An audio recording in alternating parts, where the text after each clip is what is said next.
Nokia 5.3 குளோபலாக launch ஆகி பல மாதம் ஆகுது. ஆனால் நேற்று தான் இந்தியாவில் ஃபைனலாக இதை லான்ச் பண்ணியிருக்காங்க. Moto G9 லான்ச் ஆகி ஒரு நாள் கழிச்சு. ஸோ இந்த டைமிங்கை வச்சு பார்க்கலையே அவங்க எந்த ஃபோனை டார்கெட் பண்ணுறாங்க அப்படிங்கிறது எல்லாருக்கும் தெரிய வந்திருக்கும். இந்த Moto G9க்கும் Nokia 5.3க்கும் நிறையவே சிமிலாரிட்டிஸ் இருக்குது. சில விதத்தில் பார்த்தா Nokia 5.3 பெட்டரான ஃபோன்னு கூட சொல்லலாம். ஆனால் விலை அதிகமான ஃபோன் கூட இதுதான். இப்போ மோட்டோ வந்து ஒரு சைனீஸ் பிராண்ட், நோக்கியா வந்து சைனீஸ் பிராண்ட் கிடையாது. ஸோ இந்த ஒரு காரணத்துக்காகவே நோக்கியா வாங்கலாம் அப்படின்னு நினைக்கிறீங்களா? இல்லை இந்த ரெண்டு ஃபோன்ஸ்க்கும் என்னெல்லாம் வித்தியாசம் இருக்குது, உண்மையிலேயே நோக்கியா பெட்டரான ஃபோனா? ஸோ இதை தான் கொஞ்சம் டீட்டெயில்டாக இந்த வீடியோவில் பார்க்க போகிறோம். நோக்கியா 5.3 பற்றி நீங்கள் தெரிஞ்சுக்க வேண்டிய எல்லா விஷயமும் இந்த வீடியோவில். என் பேர் ஆஷ், நீங்கள் பார்த்துட்டு இருக்கிறது C4 Tech தமிழ். வீடியோ பிடிச்சிருந்துச்சுன்னா மறக்காமல் கீழே இருக்க தம்ஸ் அப் பட்டன், சப்ஸ்கிரைப், பெல் ஐகான்ஸ் இதெல்லாம் ப்ரெஸ் பண்ணுங்கள். இப்போ நம்ம வீடியோவுக்கு போவோம்.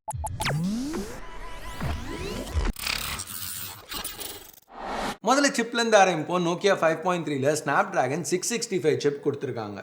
இப்போது G9ல 662 சிப் கொடுத்துருந்தாங்க. மோட்டோ என்ன தான் மழுப்ப ட்ரை பண்ணாலும் சரி, என்ன தான் இந்தியாவோட முதல் 662 சிப் ஃபோன்னு பேசினாலும் சரி, என்ன தான் மற்றவங்கள சொல்ல வச்சாலும் சரி, 665 பெட்டரான சிப். ஸோ அது ஒரு மேஜர் அட்வான்டேஜ் தான். அடுத்து 4GB RAM, 64GB ஸ்டோரேஜ் இருக்குது. இங்கேயும் ஒரு அட்வான்டேஜ் என்னென்னா, நோக்கியா 5.3ல dedicated micro SD card option இருக்குது. ஹைப்ரிட் கிடையாது Moto G9 மாதிரி. ரெண்டாவது நாய்ஸ் கேன்சலிங் மைக்ரோஃபோன் இங்கேயும் கொடுத்துருக்காங்க. இன்ஃபேக்ட் 10,000 ரூபாய்க்கு மேலே வர எல்லா ஃபோன்லேயுமே நாய்ஸ் கேன்சலிங் மைக்ரோஃபோன் இருக்குது. ஸோ அது ஒரு விஷயமாக நம்ம பேச முடியாது. பின்னாடி இந்த ஃபோன்லேயும் பிளாஸ்டிக் பேக் தான், ஆனால் சாலிடான பிளாஸ்டிக். இது மேட் ஃபினிஷ். இனிஷியல் ரிவ்யூஸ் வச்சு பார்க்கல ஃபிங்கர் பிரிண்ட்ஸ் ஸ்மச்சஸ்லாம் அதிகமாக இது பிக்கப் பண்ணுறதில்ல. ஜென்ரலாக HMD குளோபல் ஃபோன்ஸ் வந்து ஸ்பெக்ஸில் டாப்பாக இல்லாட்டியும் பில்ட் குவாலிட்டியில் டாப்பாக இருந்திருக்கு. அதனால இது ஒரு ஏமாற்றம் தான். ஏன்னா இங்கே பிளாஸ்டிக் அவங்க யூஸ் பண்ணியிருக்கிறது. இந்த 5 சீரிஸ் ஃபோன்ஸ் எல்லாமே பார்த்தீங்கன்னா ஜென்ரலாக இதில் கிளாஸ் பேக்ஸ் இல்லை மெட்டல் ஃப்ரேம்ஸ் இருந்திருக்கு முன்னாடி. ஸோ இது கொஞ்சம் ஒரு ஸ்டெப் பின்னாடி போன மாதிரி தான் தெரியுது. அட்லீஸ்ட் டைமென்ஷன்ஸ்னு வரையில் கம்மியாக வச்சுருக்காங்க. இப்போ நோக்கியா 5.3 G9ஓட கம்பேர் பண்ணையில் லென்த்தும் கம்மி, திக்னஸும் கம்மி, கொஞ்சம் வித் அதிகம், வெயிட் வந்து 15 கிராம் கம்மி, டிஸ்பிளே அதே சமயத்தில் கொஞ்சம் லைட்டாக பெருசு. இங்கே நோட் பண்ண வேண்டிய ஒரு விஷயம் என்னென்னா, HMD குளோபல் இங்கே ப்ரொடெக்ஷனுக்கு என்ன யூஸ் பண்ணியிருக்கோம் அப்படின்னு மென்ஷன் பண்ணலை. ஸ்க்ரீன் வந்து ஆனால் டீசெண்டாக தான் இருக்க மாதிரி தெரியுது. இங்கே TUV Rhineland blue light certification எடுத்துகிட்டு வந்திருக்கோம் அப்படின்னு சொல்கிறாங்க. ஸோ இது ஏதோ பெரிய பெரிய வார்த்தைலாம் யூஸ் பண்ணியிருக்காங்க. பேசிக்காக அதோட மீனிங் என்னென்னா, இருட்டில் ஃபோனை யூஸ் பண்ணிங்கன்னா அந்த அளவுக்கு ஒரு ஸ்ட்ரெஸ் இருக்கக்கூடாது, ஒரு ட்ரைனிங்காக இருக்கக்கூடாது அப்படிங்கிறதுக்கு ஒரு சர்டிஃபிகேஷன் வாங்கியிருக்கோன்னு சொல்கிறாங்க.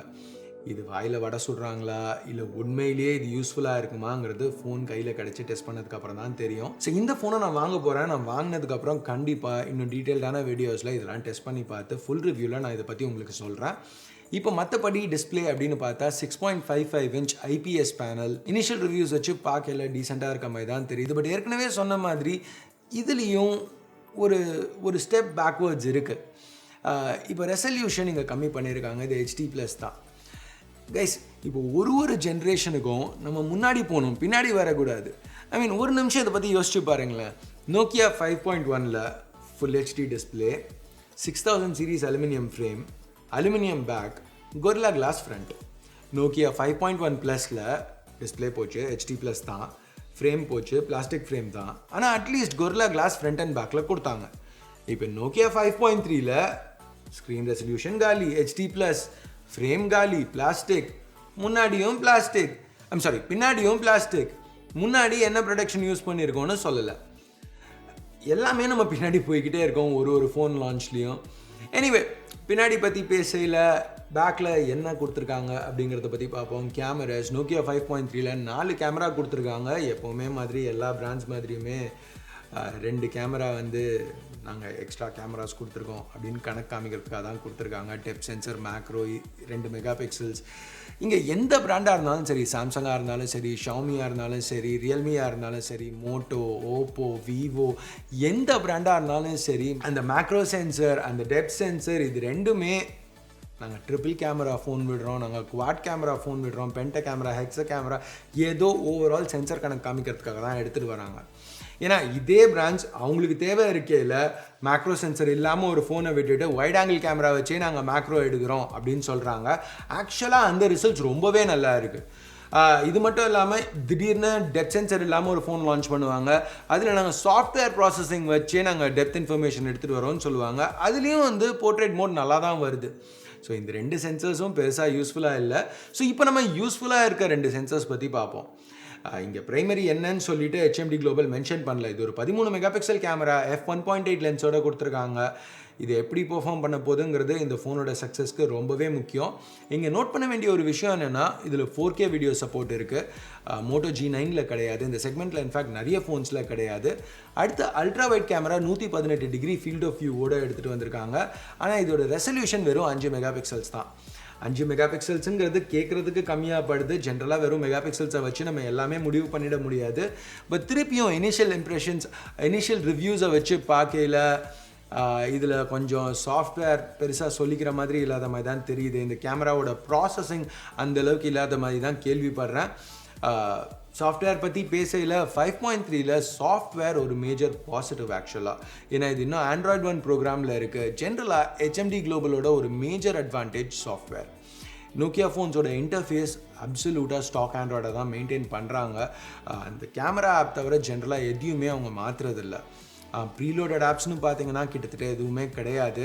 ஸோ நீங்கள் அவங்களோட இருக்கிறதுலையே ரேட்டை ஏற்றி விற்கிற அந்த 5 கேமரா ஃப்ளாக்ஷிப் ஃபோனை வாங்கினாலும் சரி, இருக்கிறதுலே அண்டர் பவர்டான 10,000 ரூபாய்க்கு கம்மியான பட்ஜெட் ஃபோனை வாங்கினாலும் சரி, எந்த ஃபோனை வாங்கினாலும் அந்தந்த நேரத்துக்கு கரெக்டான செக்யூரிட்டி பேட்சஸும் அப்டேட்ஸும் கன்சிஸ்டண்ட்டாக நோக்கியா கொடுத்துட்ருக்காங்க. ஸோ இதுக்கு அவங்களுக்கு பர்ஃபெக்டான ட்ராக் ரெக்கார்டு இருக்குது. எல்லா ஃபோன்ஸையுமே கரெக்டாக சப்போர்ட் பண்ணியிருக்காங்க.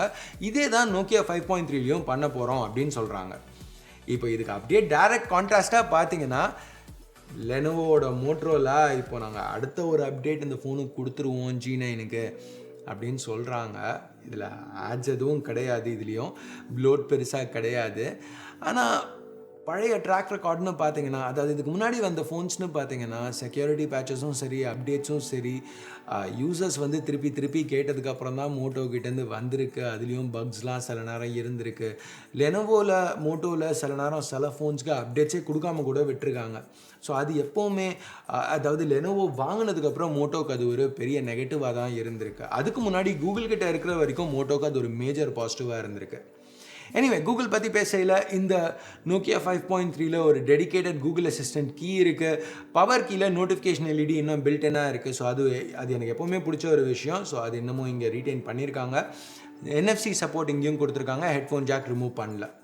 மோட்டோ G9ல் ஒரு மேஜர் அட்வான்டேஜ் இருக்குது நோக்கியா 5.3யோட. அது என்னன்னு பார்த்தா பேட்ரி. இங்கே 4000 mAh பேட்ரி தான். அது ஒரு மேஜர் நெகட்டிவ்னு சொல்ல முடியாது. ஏன்னா அந்த 720p டிஸ்பிளேயோடையும் Snapdragon 665ஓடையும் சேரையில் பேட்டரி லைஃப் நல்லா தான் இருக்கணும்.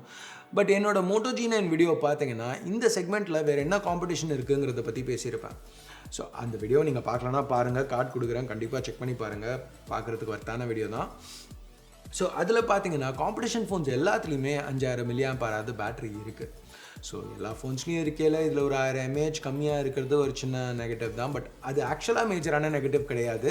இங்கே மேஜர் நெகட்டிவ் என்னென்னா சார்ஜிங் ஸ்பீட் வெறும் 10 வாட்ஸ் தான். இந்த ப்ரைஸ்க்கு அது கண்டிப்பாக அன்அக்செப்டபிள்னு சொல்லலாம்.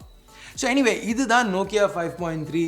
இந்த செக்மெண்ட்டில் விற்கிற சைனீஸ் ஃபோன்ஸோட இது பெருசாக கம்பீட் பண்ண போகிறதில்ல. அது கூட கம்பேர் பண்ணையில் இதில் ஸ்பெக்ஸ் சைனீஸ் ஃபோன்ஸ் அளவுக்கு கிடையாது. பட் உங்களுக்கு சைனீஸ் ஃபோன்ஸ் வேணாம், ஸ்டாக் ஆண்ட்ராய்டு வேணும்னா இன்றைக்கி தேதிக்கு இது ரொம்பவே ஒரு இன்ட்ரெஸ்டிங் ஆப்ஷனாக தெரியுது. அட்லீஸ்ட் ஏசூஸ் அவங்களோட M3 சீரிஸ் லான்ச் பண்ணுற வரைக்கும் இது வந்து ஒரு மோட்டோ G9ஓட பெட்டரான ஆப்ஷன் மாதிரி தான் எனக்கு தெரியுது. கண்டிப்பாக மோட்டோ G9ம் சரி, இந்த ஃபோனும் சரி நானே வாங்க போகிறேன். ஃபோன் சேலுக்கு போனோன்னா ஃபஸ்ட்டு பேட்சில் ஃபோன்ஸை வாங்கிட்டு உங்களுக்கு இன்னும் டீட்டெயில்டான கவரேஜ் எடுத்துகிட்டு வரேன். இது வரைக்கும் நீங்கள் C4A Tech தமிழுக்கு சப்ஸ்கிரைப் பண்ணலன்னா அந்த கவரேஜை மிஸ் பண்ணிடாதீங்க. மறக்காமல் சப்ஸ்கிரைப் பண்ணுங்கள். முடிஞ்சால் ஃப்ரெண்ட்ஸ், ஃபேமிலி மெம்பர்ஸோட இந்த வீடியோவை ஷேர் பண்ணுங்கள். வீடியோ உங்களுக்கு பிடிச்சிருக்கு, பிடிக்கல என்ன நினைக்கிறீங்களோ அதை பேஸ் பண்ணி தம்ஸ் அப் இல்லை தம்ஸ் டவுன் பட்டனை ப்ரெஸ் பண்ணுங்கள். வீடியோவை எப்படியாவது இம்ப்ரூவ் பண்ணலாம். உங்களுக்கு வேறு ஏதாவது வித்தியாசமாக பார்க்கணும் அப்படின்னு நினச்சிங்கன்னா என்ன பண்ணணும்னு நினைக்கிறீங்க, என்ன வித்தியாசமாக பார்க்கணும்னு நினைக்கிறீங்க, அதை கீழே கமெண்ட்ஸில் சொல்லுங்கள். நீங்கள் என்ன கேட்குறீங்களோ அதை முடிஞ்ச அளவுக்கு பண்ண ட்ரை பண்ணுறேன். ஸோ அவ்வளோதான் இந்த வீடியோக்கு. அடுத்த வீடியோவில் உங்களை திருப்பி சந்திக்கிற வரைக்கும் என் பேர் ஆஷ். நீங்கள் பார்த்துட்டு இருக்கிறது C4A Tech Tamil. Have a nice day. Bye.